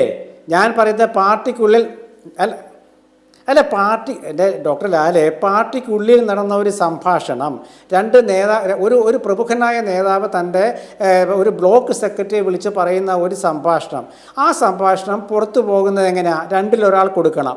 അത് പാർട്ടി ഒരു നടപടി എടുത്താൽ പിന്നെ നമ്മളതിലെ വേറെ കാരണങ്ങൾ കർത്താവിനെ കർമ്മത്തെ ഒന്നും അന്വേഷിച്ച് പോകേണ്ട കാര്യമില്ല. പാലോട് രവി രാജിവെക്കാൻ കാരണം ഞാൻ പറഞ്ഞല്ലോ, ജാഗ്രത കുറവുണ്ടെന്നൊരു നേതാവിന് തോന്നിയാൽ അദ്ദേഹം മാന്യമായ രീതിയിൽ അത് ഒഴിയും. അതിൻ്റെ അർത്ഥം പാലോട് രവി കോൺഗ്രസിൽ നിന്ന് രാജിവെച്ച് പോയി എന്നല്ലല്ലോ. അദ്ദേഹത്തെ അതിലും വലിയ സ്ഥാനങ്ങൾ ഒരുപക്ഷെ നാളെ കാത്തിരിക്കുന്നുണ്ടാകും. അതെ, അത് നമ്മൾ ചർച്ച ചെയ്തത് താങ്കൾക്കും അറിയാലോ, മാധ്യമങ്ങളൊക്കെ വരുന്നുണ്ട്. അടുത്ത ആഴ്ച തന്നെ അദ്ദേഹത്തിന് നല്ല സ്ഥാനങ്ങളൊക്കെ കൊടുക്കാനായിട്ടുള്ള ആലോചനകൾ VS ശിവകുമാറിനൊക്കെ DCCയുടെ ചുമതലയും കൊടുക്കാനൊക്കെ ഇരുന്നപ്പോഴാണല്ലോ ഇത് വന്നത്. അപ്പോൾ ആ ഒരു വലിയ ചർച്ചയിൽ നിന്ന് മാറിക്കിട്ടി എന്ന് വേണമെങ്കിൽ ആലോചിക്കാം. ഞാൻ വരാം താങ്കളിലേക്ക്. ഡോക്ടർ സമ്പത്ത്, നമുക്ക് ഈ കോൺഗ്രസിൻ്റെ പൊതുവേ ഉള്ള അവസ്ഥയൊക്കെ നമുക്കറിയാം. അവർ ഈ കേരളത്തിൽ ഇവിടുത്തെ രാഷ്ട്രീയമായ വെല്ലുവിളികളെ നേരിടാൻ വേണ്ടി എന്തൊക്കെ ചെയ്യുന്നുണ്ട് ഇല്ല എന്നുള്ളത് താങ്കൾ നേരത്തെ പറഞ്ഞതാണ്. ആ കാര്യങ്ങളൊക്കെ അവിടെ നിൽക്കുമ്പോൾ തന്നെ എനിക്ക് പ്രസക്തമായി സ്പെസിഫിക്കായി എടുത്ത് ചോദിക്കാനുള്ളത് താങ്കളോട് ഈ കാര്യമാണ്. പാലോട് രവി പറഞ്ഞ ചില കാര്യങ്ങൾ ഇവിടെ കോൺഗ്രസ്സിന് വലിയ പ്രശ്നങ്ങൾ ഉണ്ടാക്കുന്നു എന്നും BJP വലിയ വെല്ലുവിളിയായി വരുമ്പോൾ അത് മനസ്സിലാക്കി CPM മുന്നോട്ട് പല കാര്യങ്ങളും കൊണ്ടുവരുന്നുണ്ട് എന്നും അതിന് വേണ്ട രീതിയിൽ പ്രവർത്തിക്കാത്ത താഴെത്തട്ടിലെ കോൺഗ്രസ് പാർട്ടിയെ അത് വളരാൻ അനുവദിക്കാതെ നേതാക്കന്മാർ കാലുവാരി നിലത്തടിക്കുന്ന അവസ്ഥ ഇവിടെ ഉണ്ടെന്ന് പാലോട് രവി പറയുമ്പോൾ അത് വലിയ കാര്യമായിട്ട് എടുക്കാതെ നിൽക്കുന്ന ഒരു കോൺഗ്രസ് ഇപ്പോഴും ഇവിടെ ഉണ്ട് എന്നും താങ്കൾ ഒരു എതിർചേരിയിലാണെങ്കിലും മതേതര രാഷ്ട്രീയത്തെ മുന്നോട്ട് കാണുന്ന ഒരു രാഷ്ട്രീയ നേതാവ് എന്നുള്ള നിലയ്ക്ക് അത് കാണുന്നുണ്ടോ?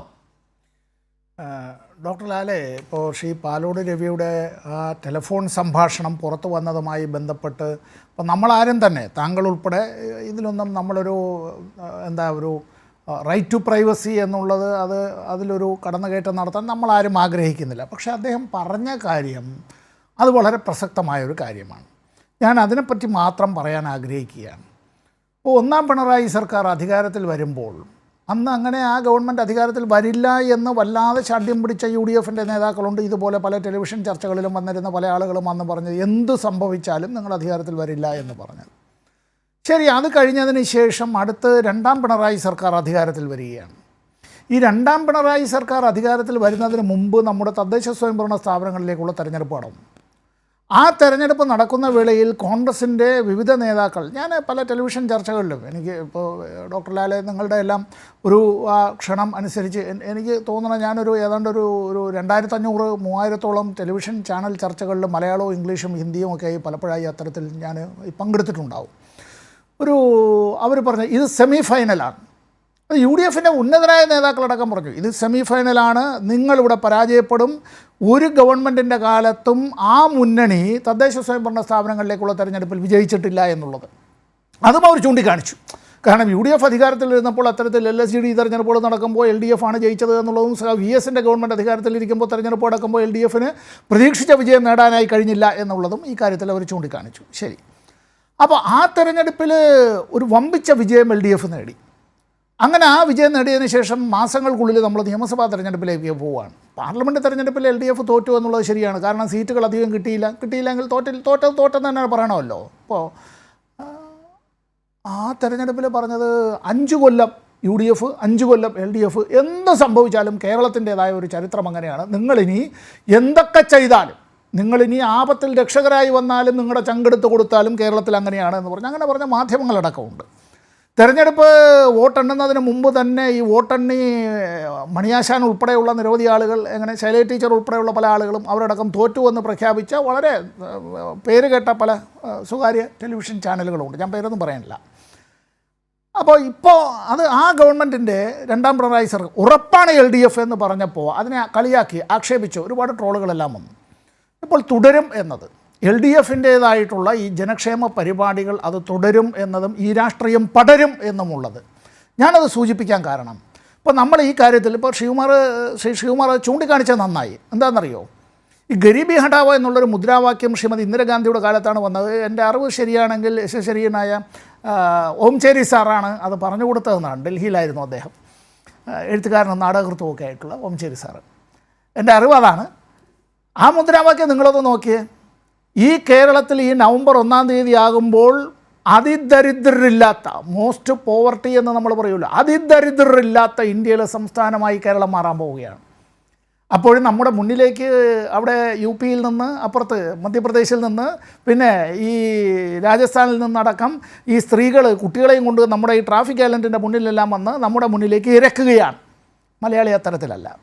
എന്നാൽ മാത്രമല്ല, ഏറ്റവും പുതിയ പഠനം വന്നിട്ടുണ്ട്. ഈ കേരളത്തിലെ 95% കുടുംബങ്ങൾക്കും സ്വന്തമായി ഭവനമുണ്ട് എന്നുള്ളത്. ഇന്ത്യയിൽ അങ്ങനെ ഒരു സംസ്ഥാനമേ ഉള്ളൂ, അത് കേരളമാണ്. അപ്പം ഞാനിപ്പോൾ ഇത് ചുരുക്കുന്നതിന് ഒറ്റ മിനിറ്റ്, 2025 നമ്മുടെ തദ്ദേശ സ്വയംഭരണ സ്ഥാപനങ്ങളിലെ തെരഞ്ഞെടുപ്പ് നടക്കാൻ പോവുകയാണ് അല്ലേ? കോർപ്പറേഷൻ, ഗ്രാമപഞ്ചായത്ത്, ജില്ലാ പഞ്ചായത്ത്, ബ്ലോക്ക് പഞ്ചായത്തെല്ലാം തെരഞ്ഞെടുപ്പ്. ശരി, 2020 5 കൊല്ലത്തിന് മുമ്പുള്ള തെരഞ്ഞെടുപ്പുണ്ടല്ലോ. ഇപ്പോൾ തിരുവനന്തപുരം നഗരസഭ കാര്യാലയം ഈ സ്റ്റുഡിയോയുടെ വളരെ അടുത്താണ്. LDFന് വ്യക്തമായ ഭൂരിപക്ഷം കിട്ടി. അത് 100 സീറ്റുള്ളതിൽ LDFന് 52 സീറ്റ് കിട്ടി. അപ്പോൾ അതിന് മുമ്പ് 5 കൊല്ലത്തിന് മുമ്പ് നമ്മൾ 2015 ഒരു തെരഞ്ഞെടുപ്പ് നടന്നല്ലോ. എങ്ങനെയാണ് കോൺഗ്രസിൻ്റെ ഈ സീറ്റുകൾ, വാർഡുകളുടെ എണ്ണം വല്ലാതെ ചുരുങ്ങിയത്?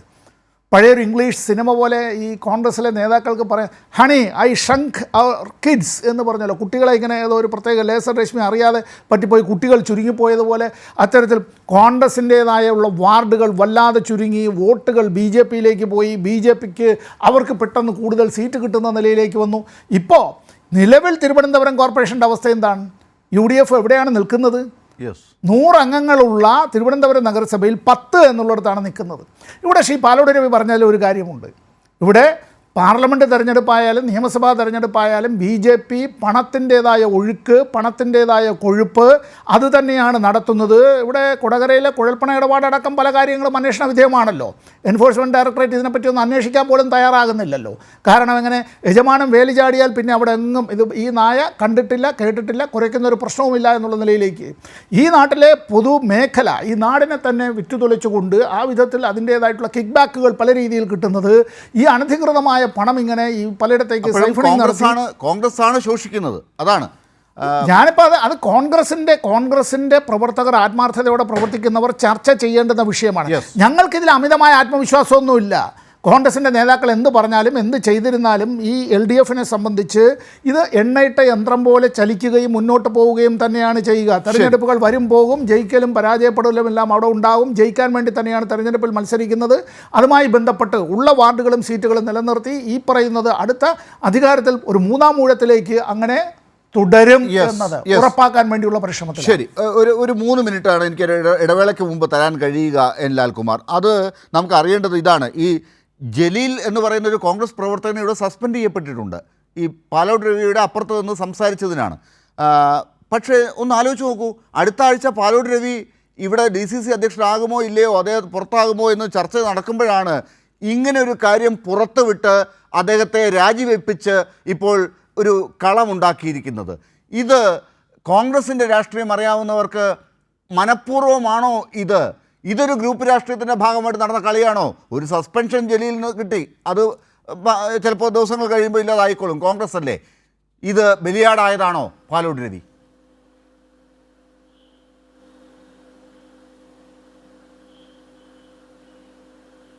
ഒരു കാര്യം വളരെ ക്ലിയറാണ്, വളരെ സ്ട്രെയിറ്റ് ഫോർവേഡായിട്ട് നടന്നിരിക്കുന്ന ഒരു വിഷയമേ അല്ല ഇത്.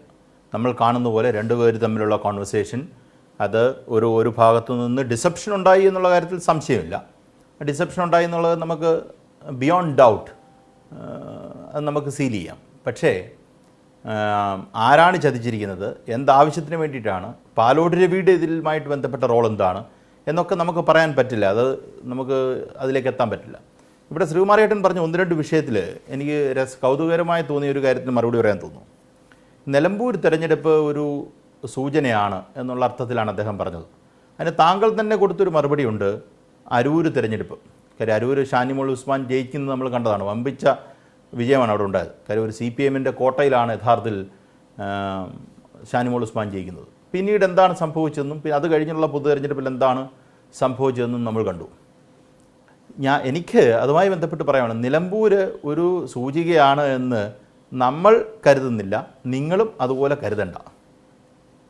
നിങ്ങൾ കരുതിയാൽ നിങ്ങളും കുരുങ്ങുമെന്നാണ് എനിക്ക് വ്യക്തിപരമായി അതിനകത്ത് തോന്നുന്നത്.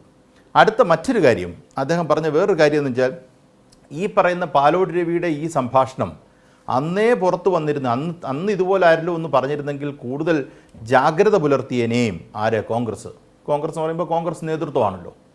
അപ്പം ഇപ്പോഴും എനിക്ക് മനസ്സിലാകാത്ത കാര്യം, ഈ പറയുന്ന BJP പണം ഇറക്കുമെന്നും കോൺഗ്രസിൻ്റെ വോട്ട് പിടിച്ചുകൊണ്ട് പോകുമെന്നും വലിയ ടൈറ്റ് കോമ്പറ്റീഷൻ നടക്കുമെന്നും എന്നുള്ള ചർച്ചകൾ ഇപ്പോൾ UDFനകത്ത് നടക്കുന്നില്ലേ, അല്ലെങ്കിൽ കോൺഗ്രസിനകത്ത് നടക്കുന്നില്ലേ?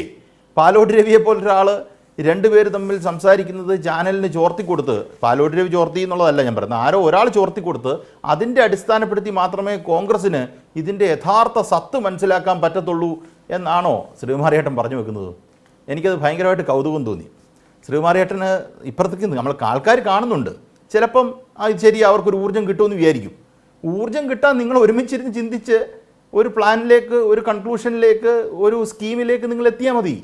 അതിന് പാലോട് രവിയെ കൊണ്ടോ അല്ലെങ്കിൽ മറ്റാളെ കൊണ്ടോ ഈ പറയുന്ന ഒരു ഓഡിയോ ക്ലിപ്പ് വെളിയിലിറക്കി പരസ്യം കൊടുത്ത് ഇതാണ് നമ്മൾ യഥാർത്ഥത്തിൽ നേരിടാൻ പോകുന്ന ഒരു സങ്കീർണമായ പ്രശ്നം, ഇതിന് ജാഗ്രത പുലർത്താൻ വേണ്ടിയിട്ട് ഇത് നന്നായിരിക്കും എന്ന് ഒക്കെ പറയുക എന്ന് പറഞ്ഞാൽ അതിന് പ്രത്യേകിച്ചൊന്നും കൂടുതൽ കമൻറ്റ് ചെയ്യേണ്ട ആവശ്യമുണ്ടെന്ന് എനിക്ക് തോന്നുന്നില്ല. ഇത് ഒരു കാര്യം ഉറപ്പാണ്, കോൺഗ്രസിനകത്ത് സംഭവിച്ചുകൊണ്ടിരിക്കുന്ന ജീർണതകളുടെ ഒരു ഉത്തമ ഉദാഹരണമായി നമുക്കിതിനെ ചൂണ്ടിക്കാണിക്കാൻ പറ്റും. ഇപ്പോൾ സെമി കേഡർ എന്നൊക്കെ പറഞ്ഞല്ലോ, ഒറ്റ കാര്യം കൂടെ പറഞ്ഞ് ഞാൻ അവസാനിപ്പിക്കാം. സെമി കേഡർ എന്നുള്ളൊരു പ്രയോഗമാണ് ശ്രീകുമാരേട്ടൻ പറഞ്ഞത്. നോക്കൂ, സെമി കേഡർ എത്ര ശക്തമായി പ്രവർത്തിക്കുന്നു. സെമി കേഡർ എന്നുള്ള വാക്ക് ഞാൻ ആദ്യം കേട്ടത് സുധാകരൻ വന്നപ്പോഴാണ്. ആ സുധാകരൻ ഇപ്പോൾ ഈ പറമ്പിൽ പോലുമില്ല, വേറെ എവിടെയോ പോയി. സെമി കേഡർ എന്ന് പറഞ്ഞ ആൾ തന്നെ കോൺഗ്രസിൻ്റെ വക്കത്ത് അറ്റത്ത് പോയി നിൽക്കുന്നൊരവസ്ഥയിലേക്ക് മാറി. അപ്പോൾ അതുപോലൊരു സെമി കേഡർ പറച്ചിൽ മാത്രമേ ഞാൻ ഇതിനകത്ത് കാണുന്നുള്ളൂ. നിങ്ങളുടെ സണ്ണി ജോസഫിനെ പോലുള്ള ആൾ വളരെ നല്ല രീതിയിൽ സംസാരിക്കുന്ന ആളാണ്, പൊളൈറ്റായിട്ട് സംസാരിക്കുന്ന ആൾ, അതൊക്കെ ഞാൻ അംഗീകരിക്കാൻ തയ്യാറാണ്. എനിക്കതൊന്നും സംശയം ചോദിച്ചാൽ വി ഡി സതീശനെക്കാട്ടിലും പക്വതയോടുകൂടി പ്രതികരിക്കുന്ന ആരാന്ന് ചോദിച്ചാൽ സണ്ണി ജോസഫാണ്. ഒരു കാര്യം കൂടെ ശ്രദ്ധിക്കണം, നിങ്ങൾ ഈ ചർച്ചാ വിഷയത്തിൽ വിട്ടുപോയൊരു വിഷയമാണ്. വി ഡി സതീശനോട് മാധ്യമപ്രവർത്തകർ ഈ വിഷയത്തിൻ്റെ പ്രതികരണം ചോദിച്ചപ്പോൾ അറിഞ്ഞില്ല, പക്ഷെ സണ്ണി ജോസഫ് അറിഞ്ഞു.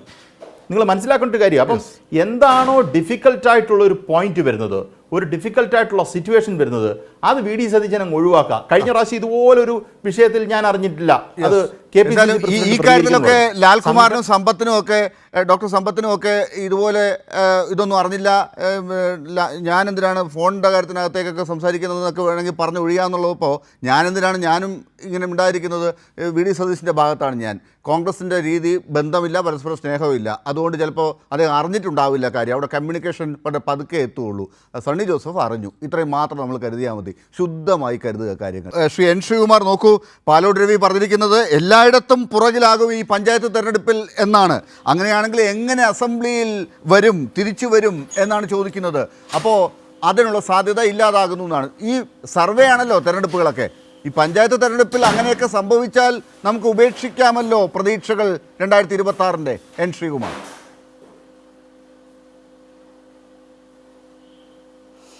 അല്ല, നമ്മൾ എന്താണെന്ന് വെച്ചാൽ ഇപ്പം നിലമ്പൂർ ഉപതെരഞ്ഞെടുപ്പിൽ ഒരു കോൺഗ്രസിലൊരു അമ്പരപ്പുണ്ടായിരുന്നു. കാരണം നിലമ്പൂർ മുനിസിപ്പാലിറ്റിയിൽ പിന്നാക്കം പോകുമെന്ന്. പക്ഷേ മുനിസിപ്പാലിറ്റിയിൽ അമ്പരപ്പിച്ചുകൊണ്ട് കോൺഗ്രസ് മുന്നിലെത്തി. അതൊക്കെ രാഷ്ട്രീയമാണ്. പിന്നെ ഇവിടെ ശ്രീ ലാൽകുമാർ അദ്ദേഹം പറഞ്ഞത് പ്രതിപക്ഷ നേതാവ് അറിഞ്ഞില്ല, KPCC പ്രസിഡന്റ് അറിഞ്ഞു. അതാ ഞാൻ പറഞ്ഞത് സെമിക്കേഡെന്ന്. ഇപ്പോൾ കോൺഗ്രസിൽ എങ്ങനെയാണെന്ന് വെച്ചാൽ സംഘടനാപരമായ കാര്യങ്ങൾ KPCC പ്രസിഡന്റ് അന്വേഷിച്ചറിയും. പ്രതിപക്ഷ നേതാവിനോട് ചോദ്യങ്ങൾ ചോദിച്ചപ്പോൾ അദ്ദേഹം പറയും ഞാൻ അറിഞ്ഞിട്ടില്ല, അറിയുമ്പോൾ അദ്ദേഹം ഉത്തരം പറയും. പക്ഷേ അത് അങ്ങനെ ഒരു പാരമ്പര്യം കോൺഗ്രസിൽ ഇപ്പോൾ തുടങ്ങിയതാണ്. വേറെ ചില പാർട്ടികളിൽ മറിച്ചായി. പാർലമെൻ്ററി ആളുകൾക്ക് കൂടുതൽ സ്ഥാനവും പാർട്ടിയുടെ സെക്രട്ടറിമാർക്ക് കുറഞ്ഞ സ്ഥാനവും വരുന്നൊരു ഘട്ടത്തിലേക്ക് വരുന്നു. അതാണ് ഞാൻ സെമി കേഡറെന്ന് പറഞ്ഞത്. പിന്നെ ലാല് ചോദിച്ച ചോദ്യം, ഇവിടെ വിഷയം എന്താ വെച്ചാൽ നമ്മൾ സർവേ എന്ന് ഞാൻ ഉദ്ദേശം എന്താ വെച്ചാൽ നിലമ്പൂരിൽ നമ്മൾ ഓരോ പാർട്ടി അവരുടെ സ്ഥാനാർത്ഥിയെ നിർത്തിയിട്ട് ഒരളവുകൾ ഉണ്ടാക്കിയല്ലോ. പാർട്ടി സ്ഥാനാർത്ഥിയെ നിർത്തിയാൽ എത്ര വോട്ട് കിട്ടും, സ്വതന്ത്രനെ നിർത്തിയാൽ എത്ര വോട്ട് കിട്ടും, കോൺഗ്രസ് UDF നിന്ന് എത്ര വോട്ട് കിട്ടും, അതാണ് ഞാൻ സർവേ എന്ന് ഉദ്ദേശിച്ചത്. ഇതൊന്നും പൊതു തെരഞ്ഞെടുപ്പിൽ ജനം തീരുമാനിക്കും. പക്ഷേ ജനത്തിന് മുമ്പുള്ള പ്രശ്നം എന്താ വെച്ചാൽ ഒരുപാട് വിഷയങ്ങളുണ്ട്. അതായത് സമ്പത്തിനും ലാൽകുമാറിനും പറയാൻ പറ്റാത്ത ഒരുപാട് വിഷയങ്ങൾ ജനങ്ങൾക്ക് പറയാനുണ്ട്. എന്താണ് പ്രതീക്ഷ? പാലോട് രവിയുടെ ഭാഗത്താണോ അതോ KPCCയുടെ ഭാഗത്താണോ താങ്കൾ ഇപ്പോൾ ഈ കാര്യത്തിൽ സർവേയുടെ ഒരു പ്രതിഫലനം നോക്കുമ്പോൾ? LDF ജനങ്ങളാണ് വിധി എഴുതേണ്ടത്. ജനങ്ങളാണ് യജമാനന്മാർ. ജനങ്ങൾക്ക് വേണ്ടിയായിരിക്കണം എല്ലാ രാഷ്ട്രീയ പ്രസ്ഥാനങ്ങളും, ജനങ്ങൾക്ക് വേണ്ടിയായിരിക്കണം എല്ലാ പൊതുപ്രവർത്തകരും പ്രവർത്തിക്കേണ്ടത്, ജനങ്ങൾക്ക് വേണ്ടിയാകണം മാധ്യമങ്ങൾ ഉൾപ്പെടെയും പ്രവർത്തിക്കേണ്ടത്. ഇവിടെ ഈ ആരുടെയെങ്കിലും ടെലിഫോൺ സംഭാഷണത്തെ സംബന്ധിച്ചും അവരുടേതായ അഭിപ്രായ പ്രകടനം കണ്ടുകൊണ്ട് ഞങ്ങൾക്കാർക്കും അങ്ങ് അമിതമായ ആത്മവിശ്വാസമോ അതല്ല. ഇനി ഒരു നിയമസഭാ ഉപതെരഞ്ഞെടുപ്പിൽ പരാജയപ്പെട്ടത് കൊണ്ട് ഞങ്ങളെല്ലാവരും അതോടുകൂടി നിരാശരായി രാഷ്ട്രീയ പ്രവർത്തനം അവസാനിപ്പിക്കുന്നതോ ഒന്നുമല്ല ഇക്കാര്യത്തിലുള്ളത്. ഞങ്ങളുടെ മുന്നിലുള്ള ഒരു രാഷ്ട്രീയ ദൗത്യമുണ്ട്. ആ രാഷ്ട്രീയ ദൗത്യം എന്നുള്ളത് കേരളത്തെ ഒരു സമൃദ്ധ സമൂഹമാക്കി വളർത്തിക്കൊണ്ടുവരിക എന്നുള്ളതാണ്. മോഡറേറ്റ്ലി പ്രോഗ്രസ്ഡ് സൊസൈറ്റി എന്നുള്ള നിലയിലേക്ക് എത്തുക എന്നുള്ളത്. അതാണ് ഞാൻ നേരത്തെ പറഞ്ഞത്. ഞാൻ ഏതാനും സെക്കൻഡോട് നിർത്താം. അതിദരിദ്രരില്ലാത്തതായിട്ടുള്ള മനുഷ്യനായി ജീവിക്കാൻ കഴിയുന്ന നിലയിൽ പ്രാപ്തരാക്കിക്കൊണ്ട് എല്ലാ കുടുംബങ്ങൾക്കും കയറിക്കിടക്കാനായി അവർക്ക് അടച്ചുറപ്പുള്ളൊരു ചെറിയ ഭവനമെങ്കിലും, ചവിട്ടി നിൽക്കാൻ ഒരു തുണ്ട് ഭൂമിയെങ്കിലും, എല്ലാ കുട്ടികൾക്കും വിദ്യാഭ്യാസവും നമ്മുടെ ഈ പൊതുജനാരോഗ്യ രംഗത്തുള്ള വളർച്ചയും സാമൂഹ്യ സുരക്ഷ ഉറപ്പുവരുത്തലും പാലിയേറ്റീവ് കെയർ വരെ ജനിക്കാനിരിക്കുന്ന കുട്ടി മുതൽ അങ്ങേയറ്റം ഒരു മനുഷ്യൻ്റെ ജീവിതത്തിൻ്റെ അന്ത്യകാലത്ത് ഞാൻ മനുഷ്യനായി തന്നെയാണ് ജീവിച്ചത് അവസാനത്തെ ശ്വാസത്തിലും അങ്ങനെ പറയാൻ കഴിയുന്ന നിലയിലേക്ക് അങ്ങനെയുള്ള ഒരു കുട, അത്തരത്തിൽ ഒരു സമൂഹത്തിൻ്റെ പരിരക്ഷണം, അത് പിണറായി സർക്കാർ ഇടതുപക്ഷ ജനാധിപത്യ മുന്നണി അതിൻ്റെ ഫലം ഉണ്ടാകും LDFന് എന്നാണ്. എൻ ലാൽകുമാർ, അവസാനമായി ഒരു 60 സെക്കൻഡിൽ താഴെ നോക്കൂ. നമുക്കറിയാം 2021 കോവിഡിൻ്റെ കാലഘട്ടത്തിലെ ഈ പ്രവർത്തനങ്ങൾ, പ്രളയത്തിൻ്റെ കാലഘട്ടത്തിലെ പ്രവർത്തനങ്ങൾ, ഇതൊക്കെ വിലയിരുത്തി ജനം വോട്ട് ചെയ്തു. ഇപ്പോൾ പ്രതീക്ഷ ഡോക്ടർ സമ്പത്തിന് ഈ പറഞ്ഞ രീതിയിൽ അതിദരിദ്രരില്ലാത്തത് മുതൽ പല കാര്യങ്ങളുണ്ട്. ഒരു കുടക്കീഴിൽ ആളുകളെ കൊണ്ടുപോകുന്ന ഒരു LDF, അതാണ് വീണ്ടും വരാൻ പോകുന്നത് എന്ന്. അല്ലാതെ പാലോട് രവി പേടിക്കുന്നത് പോലെയുള്ള കോൺഗ്രസിലെ പ്രശ്നങ്ങളല്ല. താങ്കൾ നേരത്തെ ചൂണ്ടിക്കാട്ടിയതാണ്, അത് തന്നെ ആവർത്തിക്കണോ?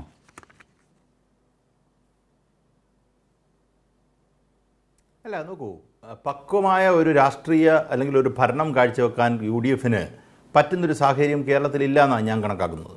ഇപ്പോൾ ശ്രീകുമാരേട്ടൻ പറഞ്ഞൊരു കാര്യം കേട്ടോ, ഈ VD സതീശൻ്റെ കാര്യം പ്രതികരണവുമായി ബന്ധപ്പെട്ട് സെമി കേഡർ എന്ന് പറയുന്നത് ഇന്നിപ്പോഴാണ് ശ്രീകുമാരേട്ടൻ പറഞ്ഞത് UDF സെമി കേഡർ ആകുന്ന കണ്ടോ.